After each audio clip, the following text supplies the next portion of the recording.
Now we move on to one of the most interesting developments of archaeology in the last 50 years in London.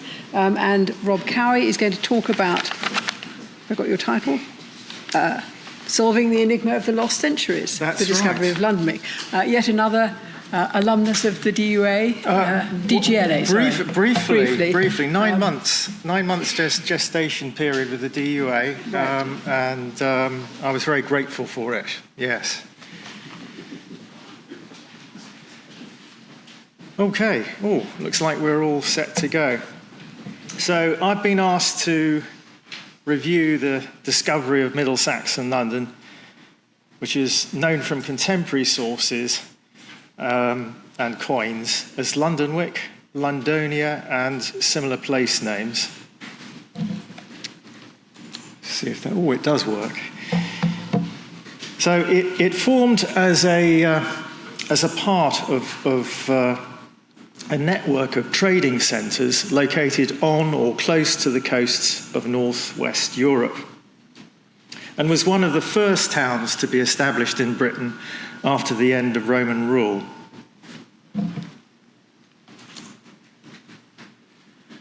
I hope you can make out, it's quite faint there, the names of the Anglo-Saxon kingdoms.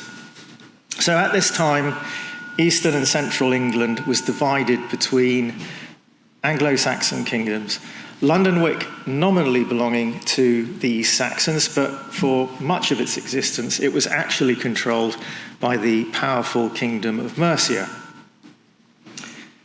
The timing of this retrospective is particularly appropriate, as this is the 40th anniversary of the identification of Lundenwic site as a major trading centre, which flourished from the late 7th century to the late 8th century and probably continued in some form or another into the 9th century.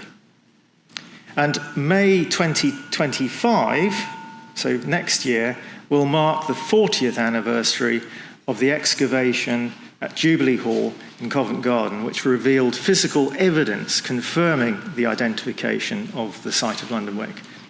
And this is going to make me appear to be an absolute youngster, given the company that I'm in. But on a personal note, just under 3 weeks from now, I will be having my 50th anniversary as a digger. So I'm a babe in arms compared with some. So in 2012, Martin Biddle wrote a foreword for the Moeller monograph entitled Lundenwic Excavations in Middle Saxon London. Not one to mince words, and I'm sure everyone who knows Martin Biddle, he doesn't mince words. He starts off, "This book is the record of a triumph, an archaeological discovery no less important in its way than any from the sands of Egypt, the recovery of the trading origins of one of the world's greatest cities." Well, London is one of the world's greatest cities. I mean, it's right there pretty much at the top, whatever scale you use. You might ask, was his statement hyperbole? Biddle's bold opening was certainly attention-grabbing, but he was one of two people who could lay claim to discovering Lundenwic. And so such warmth and enthusiasm might be expected. Furthermore, as this was a trailer for the book, it would have been disappointing if he'd opened with, "If you like pits, post holes, and fossilised poo, this is the book for you." Which is probably the opening I would have given it. This would have been an accurate description. For most Anglo-Saxon archaeology is decidedly unprepossessing. That said, Lundenwic's discovery was important. Nearly 20 years ago, a poll organised by Lammas asked anyone interested in London's archaeology, not just Lammas members, to nominate excavations or projects that they thought had made the greatest contribution to Greater London's archaeology in the last 150 years. The poll ran for several months, ending in January 2005, and the top 5 in the poll were then championed by 5 specialists in a series of talks given at the Lammas Archaeological Conference in 2005. So that this is the 150th year celebration. And after those talks, the delegates were asked to vote on which they thought was the greatest project. The results of the ballot were, in ascending order, the Roman Amphitheatre coming 5th, the Rose Theatre 4th, and the Mithraeum 3rd. The runner-up was the Priory and Hospital of St Mary's Biddle and its cemetery, from which the remains of more than 10,000 medieval Londoners were recovered, a research collection of international importance. But the top discovery was Lundenwic, winning, I was later told, by a considerable margin. They were all special sites. The Rose in particular found a special place in the hearts of literature lovers across the great globe itself. Recalling a visit to the site during the Don't Doze the Rose protests, I'm probably taking my life in my hands now. I'm going to mention Jeff Wainwright wrote the uproar around me dimmed into a background hum as I came to terms with the vivid immediacy of what I was standing in. The remains of Lundenwic would rarely evoke such a response.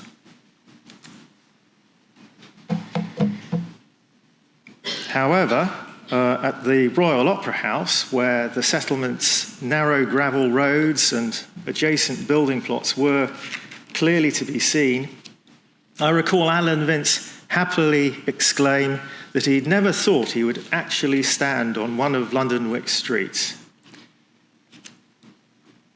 One of the most puzzling problems facing London's archaeologists in the late 20th century was the apparent contradiction between, on the one hand, historical sources and numismatic evidence suggesting that London was a major trading centre and seaport in the late 7th and 8th century, and on the other, the ostensible absence of archaeological remains to support this.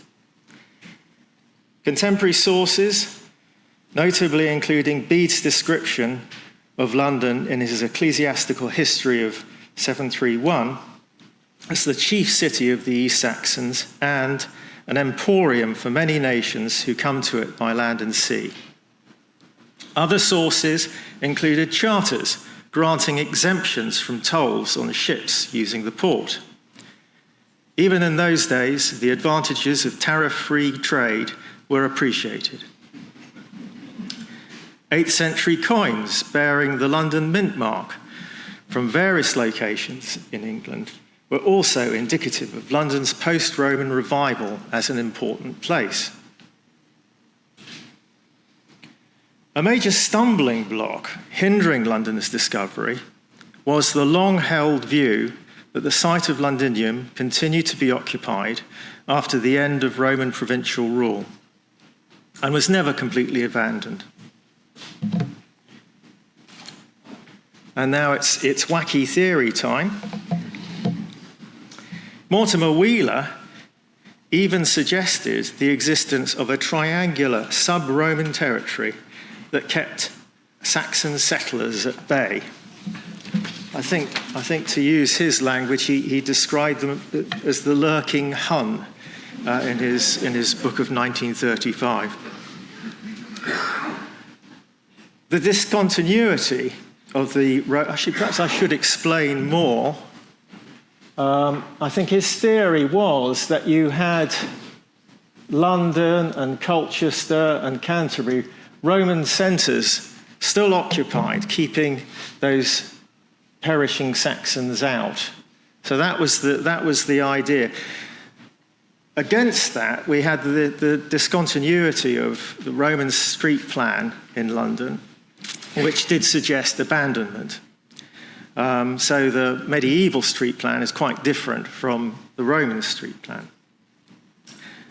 And subsequent discoveries of, let me just see if we've got, yes, subsequent discoveries of early Saxon settlement and activity close to the former Roman town put paid to the sub-Roman triangle.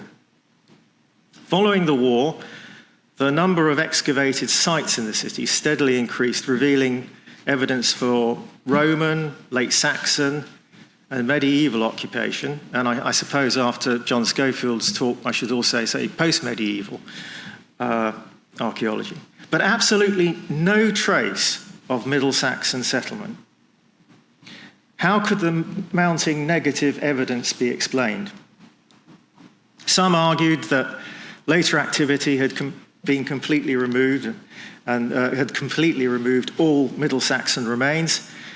This was not convincing. Surely deep pits and wells would have survived, or at least residual artifacts might be expected. But there was absolutely nothing. Others thought that the documentary evidence might be misleading. Perhaps Middle Saxon London was less substantial than contemporary sources implied, an explanation that W.F. Grimes considered. He had undertaken many excavations in the city, most between 1946 and 1962, and was perplexed by the absence of evidence. In his book, The Excavation of Roman and Medieval London, published in 1968, he referred to the post-Roman period before the 9th century as the lost centuries. So I've taken that as part of my title today. In 1973, the Saxon period was described in Biddle and Hudson's The Future of London's Past, and I quote, "undoubtedly the least known and least understood of London's past." Now, I'm pretty sure that that was Biddle writing that. This excellent survey provided a series of transparent period maps showing sites and finds in the city that could be overlaid onto a detailed modern street plan. Two disappointingly brief surveys of Greater London followed in 1976. One was Time on Our Side, which mainly comprised period maps providing good general overviews of Greater London, but they were too small in scale to discern clearly patterns of, well, distribution patterns of anything in central London. Let's just see if we've got that.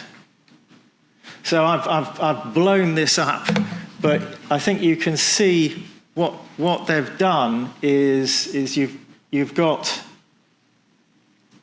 a lot of activity around here, around Aldwych, but this could represent almost anything between, I don't know, AD 410 and 1086, which was the period that was, all the sites on this map cover that period. So it's pretty meaningless. And also, we have nothing at all in the city, which is, again, quite misleading. There is a sort of disconnect going on. The other survey, The Archaeology of the London Area, Lammas's first special paper, was patchy, and amazingly, it only included one map, a very basic one, of the Roman region, of the London region in the Roman period. The lack of maps covering the city and surrounding and also including a bit of the surrounding area was problematic. This highly compartmentalized approach was, in fact, extremely problematic. By the late 1970s, the weight of negative evidence for Middle Saxon settlement in the city could not be ignored. Some started looking beyond the city for plausible locations. In 1979, James Campbell argued from place names and documentary evidence that Lundenwic might have been located outside the walled area, possibly either downstream or on the South Bank. Indeed, the following year, Tony Dyson argued for Southwark from his clever but incorrect reading of Sub-King Frithilwold's Charter of 672-4. This document provides the earliest reference to the post-Roman port of London, but is frustratingly vague in its description of its location. And this, in fact, I think was Dyson's undoing.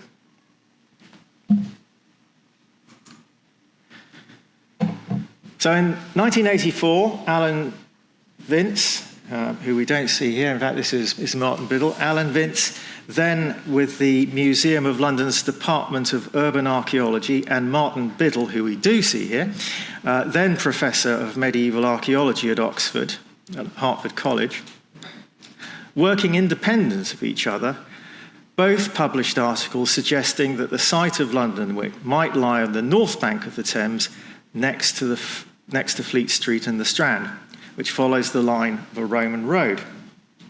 The articles appeared almost simultaneously. Biddle's in the July edition of Popular Archaeology under the heading London on the Strand. I was to write an article in the same magazine about 3 years later using the title Unravelling the Strand, but that's another story. Vince's appeared in the August edition of Current Archaeology with the title The Aldwych, let's just get him up. So there's Alan. Aldwych, Mid-Saxon London discovered, with that cautious question mark ending the title. The Museum of London had, in fact, offered Vince's article to Popular Archaeology, which could have been sent within 48 hours, but was told that Biddle was already working on an article for them on the same subject. Both of them drew on much the same sort of material, a combination of documentary evidence, place names, topography, and the distribution of finds, including pottery, loom weights, and coin hoards. They mentioned Wheeler's suggestion that the riverside between the city and Westminster may have been occupied by groups of huts or houses in the Saxon times, prompted by finds of pottery and loom weights from the Savoy. And here we see one of the pots from the Savoy. Biddle's interest was sparked by research initially concerned with Repton, where he'd been digging, but which eventually led him to William Stukeley's account of the discovery at St. Martin's in the Fields in 1722 of two apparently reused Roman sarcophagi with two glass palm cups dated to the late 6th or 7th century. I think most people favouring the 7th century these days.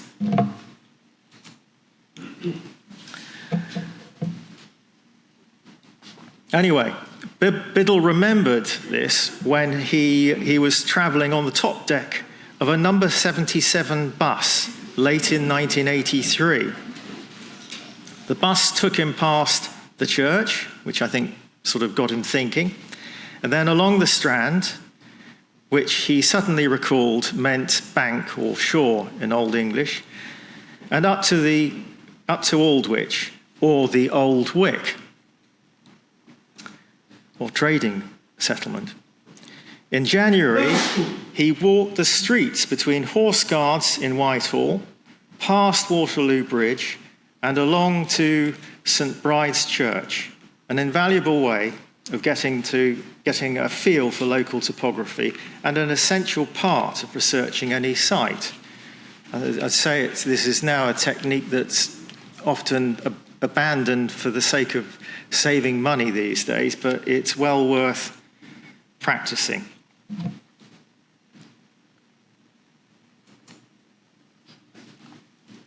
Vince concentrated on the distribution patterns of pottery finds in central London. Middle Saxon pottery and other artifacts were concentrated to the west of the Fleet Valley, while late Saxon shellyware was largely confined to the city. I think actually if we go back, yes, you can see there, sorry, it's a bit blurry, the late Saxon shellyware focused in the city.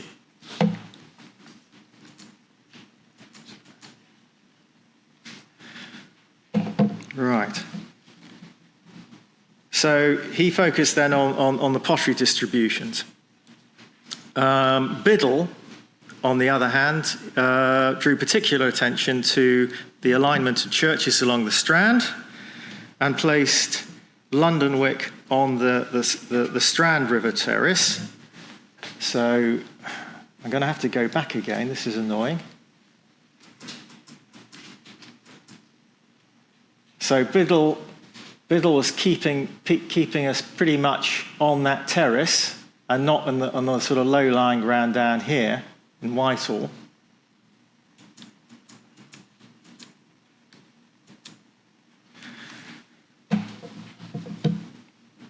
So while Biddle thought, well, they stuck mainly to the terrace, which was in fact correct, Vince did actually extend the possible settlement area down to the Treasury site near Downing Street, well, in Downing Street, I should say. Biddle also pointed out that the reason there had not been more Saxon finds around the Aldwych and Strand was that we had not been looking. This was because published distribution maps of archaeological finds in central London omitted this area. He went on to say, if we had taken a larger view, we could not have failed to be struck by the relative concentration and the wide-ranging character of finds along the Strand Fleet Street terrace. So we're coming to this sort of compartmentalisation problem that I mentioned earlier. As the area was not regarded as high priority, it saw only one investigation before 1985, and this was a watching brief in Neal Street, where a plague pit of probable 17th century date was recorded. Confirmation of the new theory came in May 1985 at Jubilee Hall on the south side of Covent Garden, where Rob Whitehead discovered the remains of the settlement. I was among the hurriedly assembled team of diggers, because we were caught on the hop. During those few frantic days of digging, we managed to salvage enough evidence to convince all but the most hardened skeptics that Lundenwic had been found. I remember talking with my mentor at Sheffield, Richard Hodges, about 3 years later, and he still wasn't convinced we'd found Lundenwic. So I'll just actually, as people are being pointed out, Rob Whitehead there, Pete Mills of the Mills-Witt Partnership these days. That's me holding the staff. I think this is Paul Falsini, and I'm not sure who these two people are. They are part of our team, and these two people are not. I don't know where they came from. Nothing to do with us. Right, so this was followed by the excavation at Maiden Lane, which I undertook, and we had rubbish pits dotted around. There was a midden down here, which is covered with a tarpaulin, and a quite late ditch, but still part of the Middle Saxon period. So, we got a good idea from these two sites pretty much what to expect of subsequent excavations in the area. Generally, excavation and other fieldwork results in diminishing returns, so the greatest advances resulted from early investigations, while later ones have added detail and refined our knowledge. So let's just go back. We did allow naturists on some of our excavations. I think that doesn't really require any explanation. So, for example, by the end of the 1980s, we'd found Saxon remains at nearly 24 locations in the Strand area, in addition to other sites in the surrounding area that produced negative results, which showed that the site of the settlement extended from Aldwych in the east to Trafalgar Square and the National Gallery. And that's in the National Gallery basement. I almost got locked in the National Gallery basement. I heard the steel doors clanging shut, and I had told security I was working there. I managed to sort of bang on the door, and they let me out. Anyway, so the settlement then seemed to cover an area of about 60 hectares, and that idea has not changed a great deal since then. And you can see that sort of shape is much the same as we see now.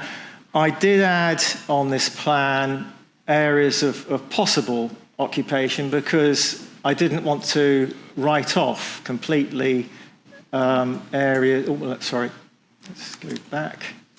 I didn't want to write off these areas completely. That little blob down there is the Whitehall site. Right. So this was, yes, published in Antiquity in 89.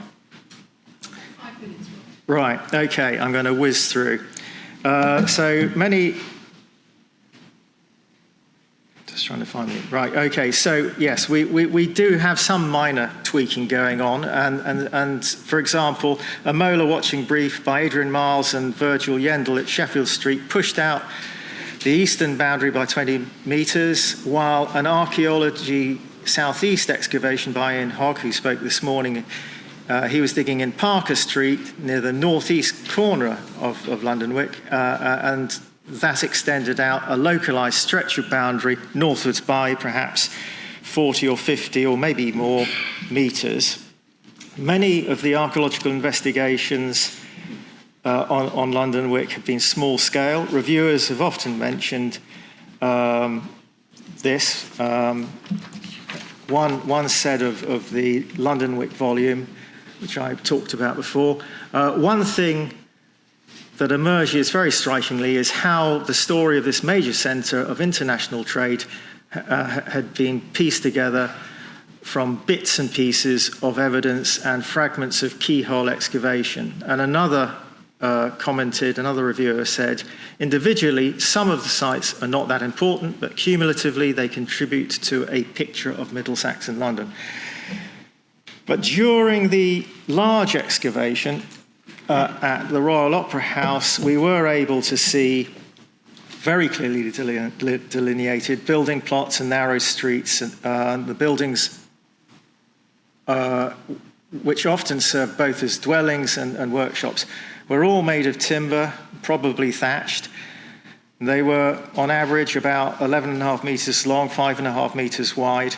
Most had wattle and daub walls, earthen floors, and hearths made of stone or Roman tile. Or reused Roman tile, I should say. And Lundenwic's rubbish has provided us with much information about daily life. Plant and animal remains show that its inhabitants were supplied with cereal grain, chiefly wheat and barley, pulses, fruit, nuts, eels, fish, oysters, and meat, mainly beef, but also mutton and pork. Most foodstuffs would have been brought in from the surrounding area, surrounding countryside and rivers, possibly as render from the king's subjects, but honeybees, poultry, and possibly pigs were also kept in the settlement. I should also mention my colleague Lynn Blackmore here, who, as a pottery and fine specialist, has been involved in more Lundenwic projects than anyone. Imported goods included pottery from various parts of England, especially Ipswich, antler for the manufacture of combs, woolen metals, pottery, glass vessels, rotary querns, whetstones and wine were shipped from northern France, the Low Countries and the Rhineland. In return, Lundenwic may have exported woolen clothing for most households in the settlement spun and wove.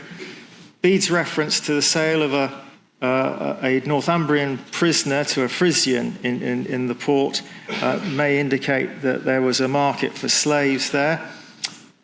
Tools and waste from bone and antler working and metal working are widely scattered across the settlement, although occasional concentrations of slag and other debris indicate the sites of smithies and workshops.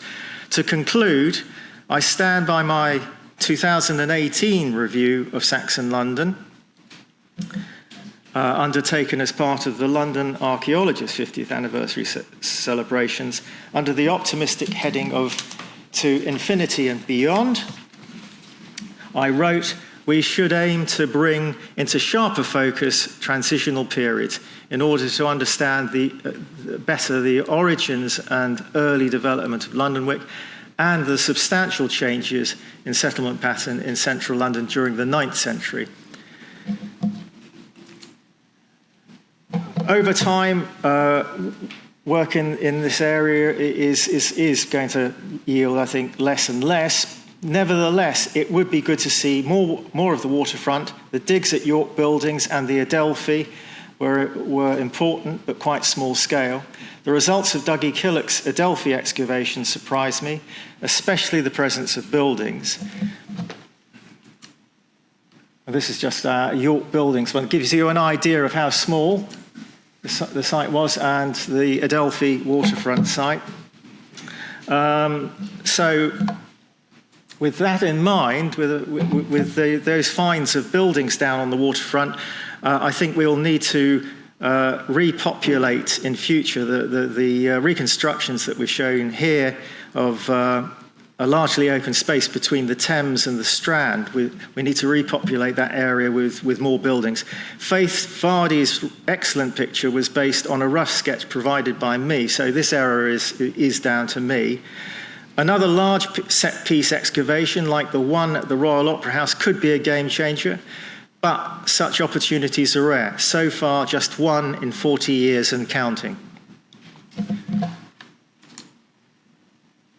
I'm just going to very quickly finish with three slides. There now exists many articles and reports on Lundenwic, quite a few by Lynn Blackmore and me. I would like to acknowledge her help down the years, and I would also mention John Clark, Martin Biddle, and our sorely missed friend and colleague Alan Vince for their sound guidance. And here we see then just some of the books, not the journal articles and so on, so the books that have been produced. Some of them have been were developer funded. The two Molas monographs by Lynn Blackmore and me were part of an English Heritage, or now it be Historic England, funded programme to publish backlog projects undertaken before 1992. Will such syntheses continue to be produced? I wonder. Thank you.